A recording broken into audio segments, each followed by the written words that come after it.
I want to take each and every one of you back to the glory days, back to a more wonderful, simple time here on YouTube, back in 2016 when people like leafyishere and the commentary community was going freaking strong, really pounding down those walls and breaking down barriers on the crazy stuff that can happen on the internet. What they would do is they would grab somebody, say this guy is cringe, then talk about how cringe they were, while CSGO slide gameplay was getting flushed right down the tube toward you. You couldn't step over your own junk and fall into a vat of acid without seeing this. I would sometimes even be so lost in the gameplay that I wouldn't even know what they were talking crap about. And then other times I would go into the video and I'd get some of the most clever, funny things I'd ever heard in my life. Like, take this clip for example. I'm feeling a little bit down right now. I don't know, guys. I just kind of feel like I got kicked out of my house. I feel alone.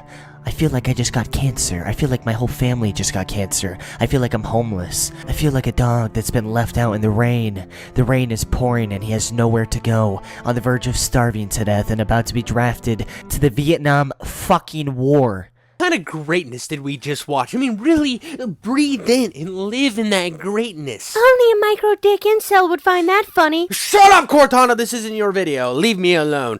But we look at some of the guys now, like Turkey Tom, diving in on his Tom Dark channel. I'm gonna play Fortnite. Fortnite dance. No, Turkey Tom. Wrong. Nobody wants to watch you get fucking battle royale, victory royales, and goddamn Fortnite. Nobody wants to see that. We want something fluid and fun, not your stupid victory royales. Take Fortnite, shove it in the men, and burn it down. A Cheeto, nobody wants to watch you play goddamn Roblox. Burn it down, shove it in the trash. Their videos are much more engaging than yours, fat ass. Shut up, Cortana! This is not the video for you. Anyways, we want something that's better. This brings it back to the days of old, and I know what you're thinking. Oh man, but CS Slide is so dated and so boring. Well, that's why today's video is the perfect candidate for the next wonderful, absolutely giga chad, giggity schmoodle, new commentary, video game background, fucking bullshit to hit the market, and I'm of course talking about Neonwhite. There's a couple things I wanted to do before I actually jump down the absolute throat of this game and give it the best throating of its absolute life. I do want to say I have not beat this game yet. It is something that I actually just sit and watch some TV, play a couple levels here, a couple levels there, but I'm absolutely obsessed. And another thing, before I get in the game, after I threw all that shade, I might as well do a miniature commentary video. So get those buttholes ready for some maximum poop maxing, and make sure you fill those diapers to their absolute fullest. I think I'll eat it now! His golden shower candidate, the man who's lubing up to go to P. Diddy's house, is old Dreamcast guy, one of my least favorite people on the internet, him and every other video game news outlet. They all pick sides like they're playing politic wars, but it's with whatever plastic box gets them the most hard, and he's the most egregious at it. What you're putting into them is blood money. Activision Blizzard is screwing over actual people. Real women are having their lives ruined by crappy managers who aren't even... I'm so mad right now. I'm so mad because I feel like in some way I tacitly... My money went to this. This stupid t-shirt that I bought is fucking part of this... Excuse my cussing. This t-shirt also goes... This money also goes to a company that just doesn't care about women. That's right, get him, big dog! Oh, that's right, dude, that's my guy! Look at him just tearing his shirt. He don't give a fuck, man! He's here to tear the world down. He's here to prove that no matter how patchy your beard is, you can still stand tall for women. You can break down the glass ceiling for them because they're too weak to do it themselves. Wait, what?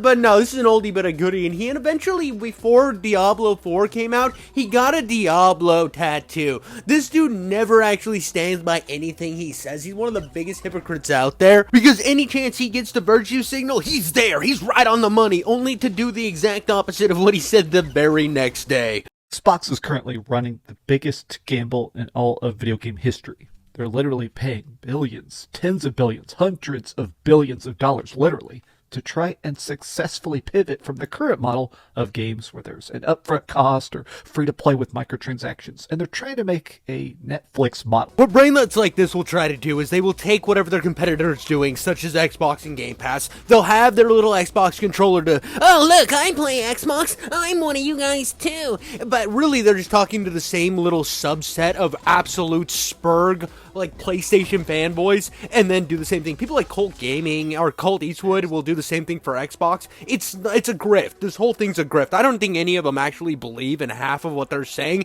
but they will make the same video. Like Dreamcast guy here has probably made like 75 videos talking about how Game Pass is gonna fail since the beginning of Game Pass. Since this bitch was pulled out of Phil Spencer's penis, this son of a bitch has been saying it's gonna fail because he hates Xbox so much, and the one thing that they're doing that's kind of cool is Game Pass, which you can get on PC too. It's not just an Xbox thing, it's also PC. But this dude will sit here and complain and whine, and he'll pull out tweets from PlayStation fanboys to say, oh look, it's failing. I told you, look how smart I am. I can't grow a beard, but I can tell you that you're an idiot. Subscribe to their service for $20 a month, and while in the short end they lose money, it pays off in the big end, right?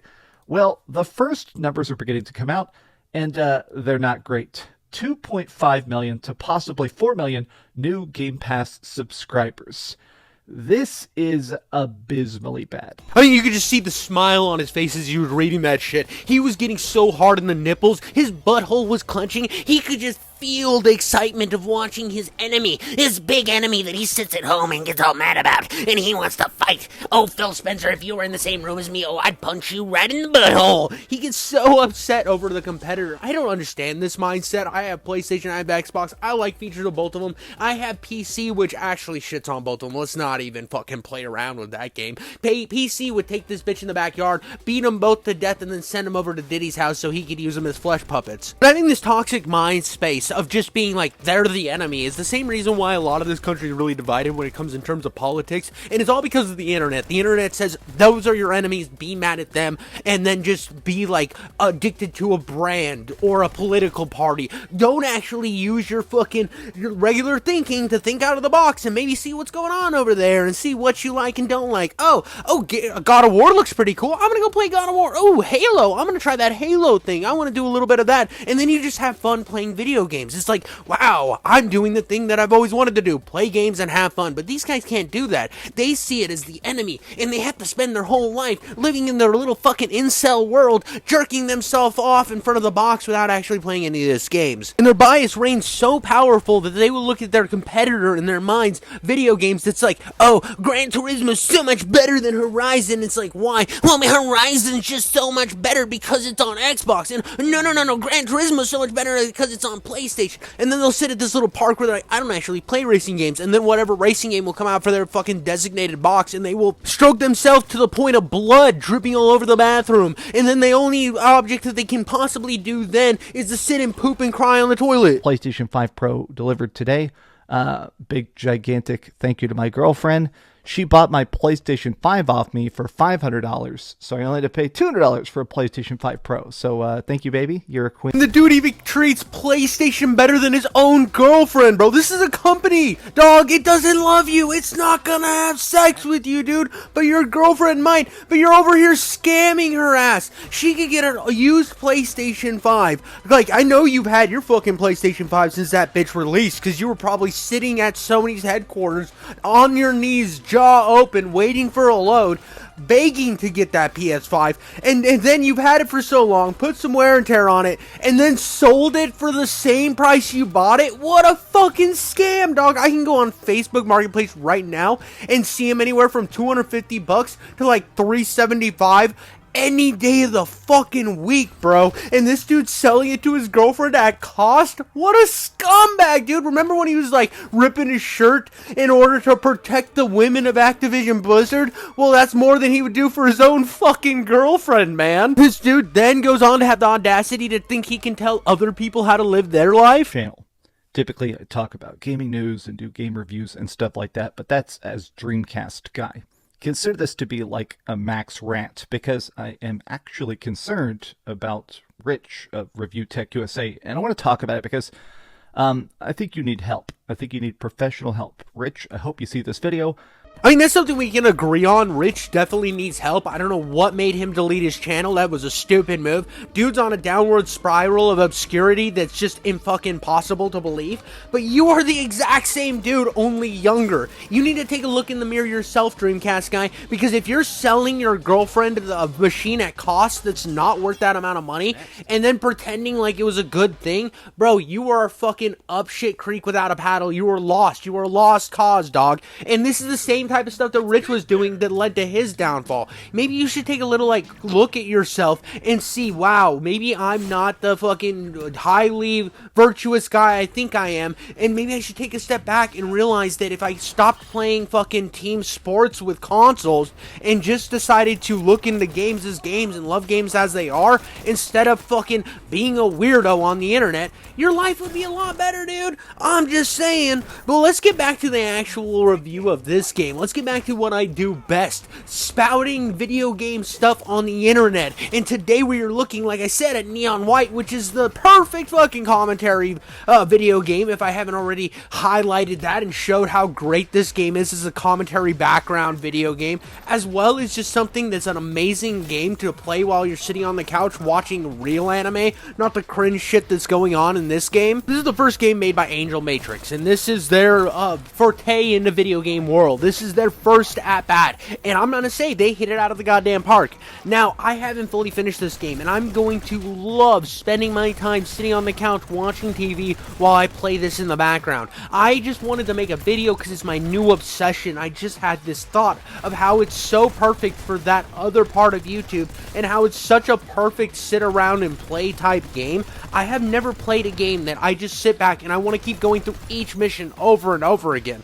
The way this game works is pretty much you go through a little event. It's much like CSGO Slide. You go through, you solve the puzzle, you get to the end, next mission. The cool thing about it, though, the thing that makes it different than that, is the way you utilize movement in this game is cards. And these cards are also guns that fire different projectiles. Whether it's like a sniper rifle powered, or a shotgun, machine gun, Uzi, your fucking Glockadoc. It's all the typical FPS game stuff, only it's put in the form of cards. And each card, once you shoot it enough times, it eventually disappears. Or you can use its ultimate power, which is a movement ability, to help you progress through the puzzle.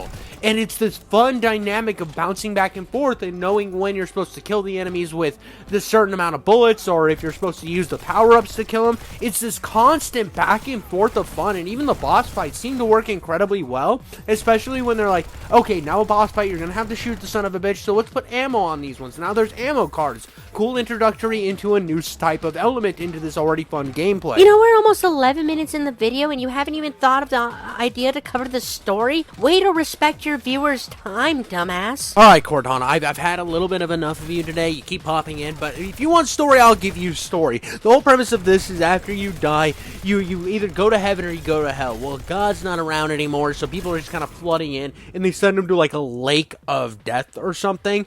And this guy, the main guy you're playing as, he's an assassin, and demons are floating into the world, so they recruit him and some other characters to fight off the demons on the off chance that they will eventually get into heaven. So the whole game is about clearing out these demons to eventually win your chance to go to heaven, while also finding out the backstory of this character. And have you ever watched an anime from the 2000s? Well, it's an anime from the 2000s, with all the cringe and all the tropes and all the bullshit, except for ramped up to 10, and it's the same bullshit ever. And did I mention that you have to sit through endless and long periods of fucking dialogue? Absolutely, that happens in this game constantly. It rarely has any cutscenes. The only real cutscene in the game is the opening cutscene, and then everything else is just like put pieces of paper on screen and then long dialogue boxes. Don't get me wrong, that isn't always the end of the earth. It's not always a terrible thing. Sometimes that's actually pretty cool, especially when I look at a lot of FPS games that have zero story. But this game, every interaction in the hub world that you have is like 40 minutes of dialogue. You look at the amount of time it takes you to play this game, I like, if you sped run through it, not like speed run, I think somebody beat it in like 37 fucking minutes.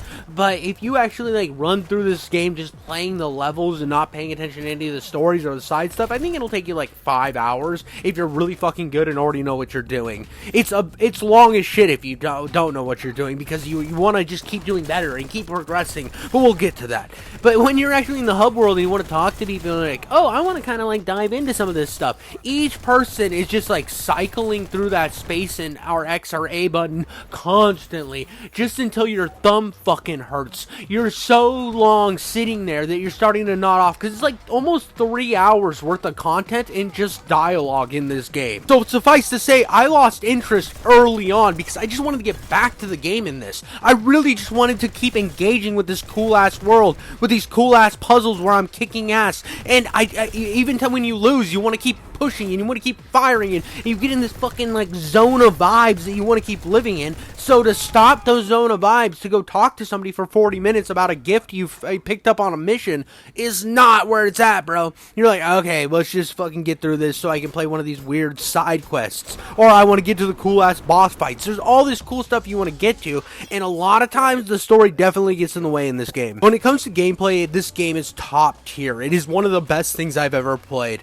I find myself just fucking getting in the vibe and keep going, and then I will go back and replay every single level I did to try to get the best rank, because I know I can go faster, and I know that deep down inside of me I can be the best. I can get all the secrets on the map. I can do the fastest speed. I can push myself beyond the capabilities that I thought previously I possibly could have. This has the vibes of a Souls game in that regard, because it's like, okay, I did the thing, I'm beating some normal enemies, but that big mean boss is the end, that goal's at the end, and I can achieve that if I work hard enough. And this game fires that inside of you. It fires that competitive spirit to a degree that I haven't had in a lot of games. This game is perfect for that mentality of you want to keep doing better and keep fucking grinding. Don't get me wrong, grinding in games can be one of the most tedious, annoying things if it's done wrong. I've played tons of games where I'm just farming shit and I'm like, why do I have to be there? Or inventory managing until my head explodes.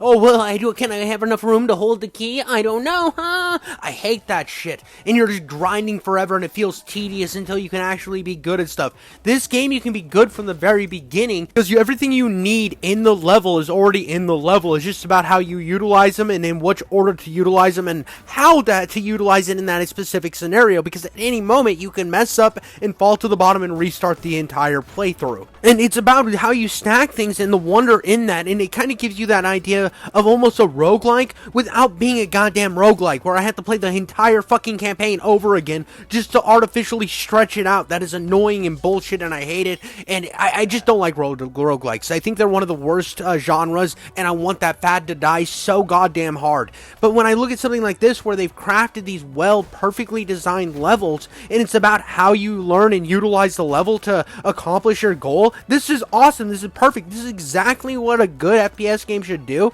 whether it's a platforming based game or an actual just solid fucking game to play. I love the idea that when I finish a level at gold, I'm like, okay, I think I can do it a little better. I leveled up, that's cool, I can do it a little better, and then I run it again, and I want to get that platinum, baby. And I'm not really a hunt the trophy kind of guy. I never have been, I've never cared. I'm usually turn the game on, play it to end, forget about the game for a few years, play it again. But this game, I want to be the best at it. And it shows you how your friends are doing in the game that are playing it at the same time. So you get done with it and you see your friend got a better time than you. Well, we can't let that shit stand. So you're more competitive in that regard, because there's, even though it's not multiplayer, it has some multiplayer features that allow you to see how they're doing. It's a lot like an arcade game in that regard, where you look at the arcade cabinet and you see Jimbo fucking Harris at 87,000 points, and you're like, fuck you, Jimbo, I'm gonna go have sex with your mom and I'm coming back to beat your record. And to be honest, I wouldn't even be as hard on the story as I was if it wasn't as boring to sift through dialogue and just a complete counter opposition to what the gameplay in and of itself is. It just feels like the gameplay is super fast, super springy, super in your face, and then you get to the dialogue and it's just boring. And it sucks because like anime in and of itself has those dialogue moments, but it also has this high octane action to pace through it. So if you're going to have these anime cutscenes, maybe put some big level fights inside of these cutscenes. I know you probably didn't have the budget to do that, but it would be so cool to see these guys spin off and make their own anime off of this, or like a single season run or a movie type deal. Find a studio that would be willing to make this film happen. I would watch it. I would be down to see your ideas fleshed out, but I'm not gonna probably ever find myself sitting on the couch thinking, you know, I'm gonna watch all these cutscenes so I pull up the 3-hour video. I really don't think that's ever gonna happen, and you can let me know in the comments if this story's like super good, super bad. The initial premise I thought was interesting, but once I got into some of the dialogue and how fucking over the top cringe it was, like my eyes thought that they were gonna pop out of my heads and then go jump off of a bridge into a river because of the pain that I was sitting through, that I thought that maybe I should just skip through the dialogue. And even my buddy, who's like way more into anime than I am, he even said he skipped through everything, and that dude's played like every single Persona game ever made, and those bitches make this game's dialogue look like child's play. But at least I felt like the story had more in Persona to keep me engaged. When I was playing Persona 4, I might not have liked the actual gameplay of it. I would have much rather had gameplay like this between the cutscenes in Persona. I probably would have stuck around for the entire ride, because I'm not gonna lie, the story was pretty interesting in Persona 4 from what I played of it, until I got really bored with stupid fucking turn-based mechanics. And I feel like something like this is a promising thing to have in the world, showing that, hey, we can have some decently cool stories and put it in some deep FPS game like this. Hey, indie developers, look at these guys. Even though I find the dialogue cringe and way too much, you could take an idea from it and then just scale it down a bunch and still have a bit of story in your game, so I know what the fuck's going on in your weird FPS game that you decided to make. That would be fantastic, because I don't know how many FPS games I've jumped into and have no idea what's going on. At least in this game, I know that I'm trying to assassinate all the demons. I got other people competing against me. It's a lot like Tower of God, if Tower of God wasn't as good as it is. It reminds me of a lot of other tropes like that, those Battle Royale style animes. It really hits those vibes, and it works. It really does work in that regard as a vehicle to progress this story forward, as well as just being an incredibly fun game to play. And the shooting is actually pretty decent, even though there's no guns at your disposal. I mean, yes, you have the cards, but you don't see a gun on screen. It's just a little fucking X thing that knows that you can shoot at it. I love that the game's so fluid and so good without having the hard, demanding things such as a weapon in your sights. And I've played games where the weapon models aren't great and the shooting mechanics don't look good. The gun bloom looks terrible. And I look at this and I was like, oh, they just skipped all of that by having the cool card mechanic. That's interesting. I like that they did that. It's something new. It's something fresh. Honestly, this whole game is something new and fresh. I've never played anything like this. The closest thing I could think of was Surf, and that's why I did the whole commentary thing. Because one, I've always wanted to make a commentary video, and two, because like this, what other game is this comparable to other than Surf? And what is Surf mainly used for on YouTube? Talking shit about other YouTubers. Now I know this game is still on Game Pass, so I have a Backbone controller, and that's mainly how I've been playing this game while I watch TV, actually watching good animes. I'll be playing this in the background and really just running levels over and over and over again. And that's where I got this gameplay, was just like that. So yeah, I'm streaming it, but I can't urge you to get this enough. Whether you're on PC, Xbox, PlayStation, this game is a must get. It's so much fun. It's so fluid. The best part about it is, like, honestly, if you have like a Backbone controller, put this shit on and just play it when you're sitting around at home and not know what else to do. Or if you're in between games, or you're really into a TV show but you feel like you should want to still play games, this is perfect for that. Because I remember back when I had a PSP when I was a kid, I used to watch TV and play games all the time, and I had games like this one, for example, where I didn't really care about the story, but the gameplay was engaging and kept my fucking penis hard. I used to play the shit out of Madden and NFL The Streets because of they were a game like this, very arcadey, very do things, go place, have fun. Same thing with like Crash Bandicoot. I remember playing the shit out of that and not knowing what the hell was going on or why it was even a Bandicoot. But I would honestly recommend playing this in handheld mode if you have a handheld. I don't know if this is on the Switch. You'll have to let me know if it is or not. But basically, I love this game. I'm going to keep playing this game for probably years to come. It's something I am desperately obsessed with. And I just wanted to kind of give you guys a little bit of a peek into my obsessions. I know this isn't me breaking down the story or every aspect of every level or whatever you might want me to do, but I still thought it was a fun video to make, and I hope you had a good time. But until next time, keep having fun, get better looking, I guess. I don't know what to tell you, just live life, whatever. Bye.